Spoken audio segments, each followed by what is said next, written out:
hukum menghadiahkan Al-Quran. Gimana nih?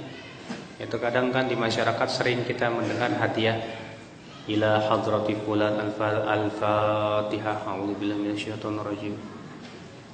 Atau misalnya baca yasinan buat si mayat, atau baca Quran, ya kan? Iya. Apa hukumnya? Terjadi ikhtilaf para ulama. Pendapat Al-Imam Ahmad bin Hanbal, Hanafi, demikian pula riwayat dari Syafi'i, dan pendapat ulama terakhir dari mazhab Maliki dan sebagian Syafi'iyah terutama mutaakhirinnya mengatakan bahwa bacaan Al-Quran itu sampai kepada mayat. Sampai ke mana? Ke mayat. Iya.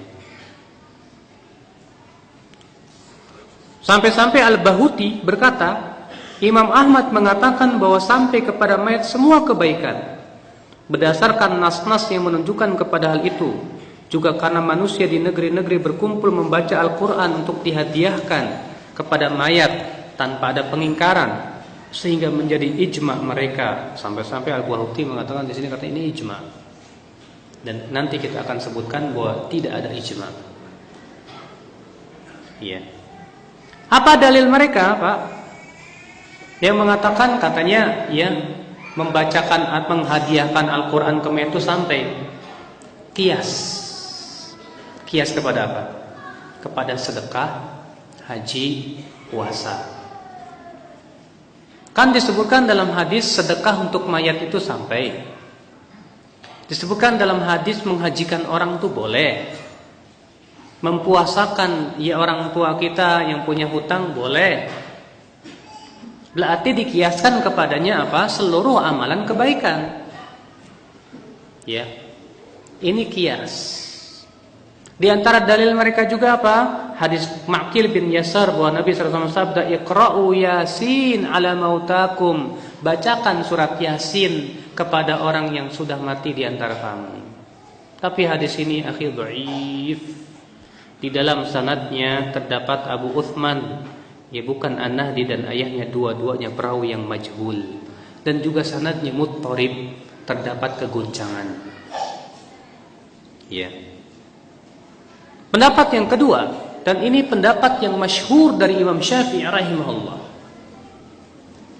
Imam Syafi'i mengatakan bahwa bacaan Al-Quran tidak sampai ke siapa? Ke mayat. Dalilnya mana? Dasarnya surat An-Najm ayat 39. Allah berfirman, "Wa allaysa lil insani illa ma sa'a." Manusia tidak akan mendapatkan kecuali apa yang dia usahakan.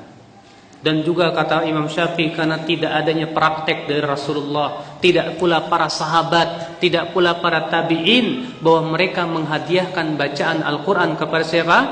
Kepada mayat. Ya, apalagi Pak, Rasulullah SAW itu orang yang paling sayang kepada umatnya. Sampai Allah menyebutkan dalam surat At-Taubah ayat 128 apa? Wa kana wabil mu'minina raufur rahim. Adalah Rasulullah SAW sangat sayang dan lembut kepada kaum mukminin. Apa konsekuensi sayang? Kalau Rasulullah sayang, tentu Rasulullah ingin supaya umatnya semua selamat. Di antaranya apa? Dengan melakukan usaha bagaimana mengirimkan bacaan Quran. Tapi tidak ada satupun riwayat satu saja ya Rasulullah SAW mengirimkan Al-Fatihah misalnya. Memang ada hadisnya, Al-Fatihah lima quri'at laha. Al-Fatihah itu tergantung untuk apa dibaca. Tapi hadis itu palsu kata para ulama. Ya. Tidak pernah kita mendengar ada seorang sahabat ngirimin bacaan Quran.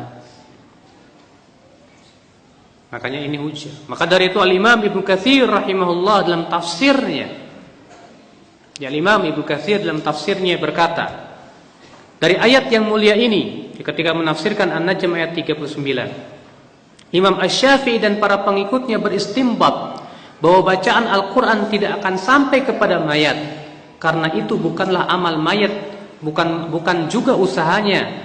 Dan Rasulullah SAW tidak pernah menyunahkan kepada umatnya, tidak juga menganjurkan atau membimbing kepadanya baik dengan nas maupun isyarat, dan tidak pernah dinukil juga dari seorang sahabat pun kalau itu baik tentu mereka telah mendahuluinya. Dan bab al-qurubat, ibadah hanya terbatas pada nas, tidak berlaku padanya qiyas dan ra'yu. Dan ini pendapat yang sahih, Pak, yang rajih. Sebab coba antum minta kepada para kiai atau ajengan yang mengatakan bahwa bacaan Al-Quran sampai kepada mayat. Minta, mana praktek dari Rasulullah? Sekali saja Rasulullah kalau ziarah kubur tuh baca Quran dihadiahkan ke mayat. Padahal Rasulullah itu sering berziarah kubur. Di suatu malam ketika Rasulullah SAW diperintahkan oleh Allah untuk berziarah kubur Baqi, lalu kemudian diikuti oleh Aisyah dari belakang. Aisyah dia tidak mendengar Rasulullah SAW menyampaikan atau membacakan Al-Quran. Bahkan ketika Aisyah berkata kepada Rasulullah, "Ya Rasulullah, kalau saya berziarah kubur, apa yang harus saya baca?" Kata Rasulullah, "Quli, ucapkan Assalamualaikum ya ahlad diyar." Ya, sampai akhirnya Rasulullah tidak mengajarkan tentang bacaan ayat Al-Quran. Kalaulah itu baik, tentu sudah diajarkan oleh siapa? Oleh Rasulullah Sallallahu Alaihi Wasallam. Para sahabat yang mati di zaman Rasulullah banyak tidak? Baik. Ketika Rasulullah SAW meninggal dunia, apakah para sahabat baca yasinan? Tidak pernah kita mendengar dalam sejarah ketika Rasulullah SAW meninggal dunia itu para sahabat yasinan.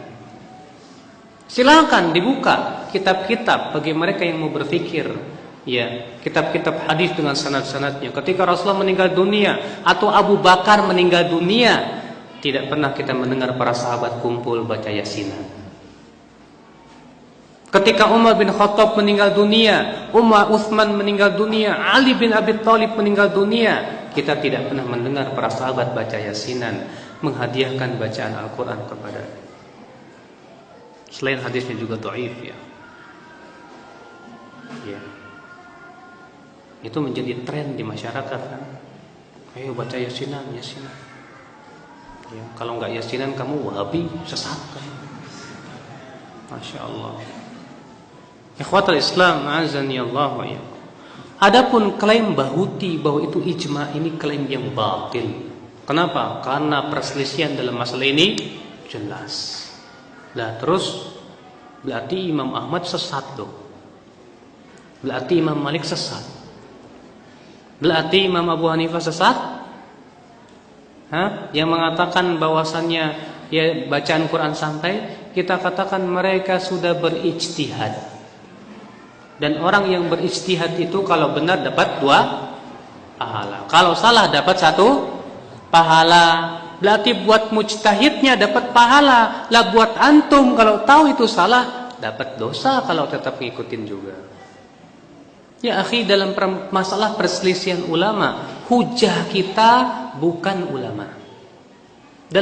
Kalau ketika terjadi ikhtilaf ulama, hujah kita apa? Al-Quran dan Sunnah Rasulullah SAW. Makanya kalau ada orang berkata, sampean kan punya ulama, saya punya ulama, ya masing-masing aja. Kita katakan, apa benar, apa pernah kita mendengar ada ulama yang hujahnya begitu?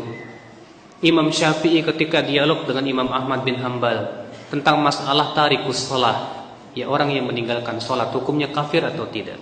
Imam Ahmad membawakan nas dalil, Imam Syafi'i membawakan dalil. Tidak pernah kita mendengar para ulama ketika dialog, sampean punya ulama, saya punya ulama. Itu perkataan orang bodoh biasanya. Sering kita dengar seperti itu. Ya ulamamu, ulamamu, ya ulamaku, ulamaku. Ya subhanallah. Tidak ya akhi. Ya, kalau sudah terjadi ikhtilaf seperti ini, kita lihat dalilnya. Kita lihat praktek dari Rasulullah dan para sahabatnya. Ya. Maka ini pendapat yang sahih, yang rajih, bahwasanya tidak pernah dinukil bahwa Rasulullah SAW menghadiahkan bacaan Al-Quran. Tidak pula para sahabat, tidak pula para tabi'in.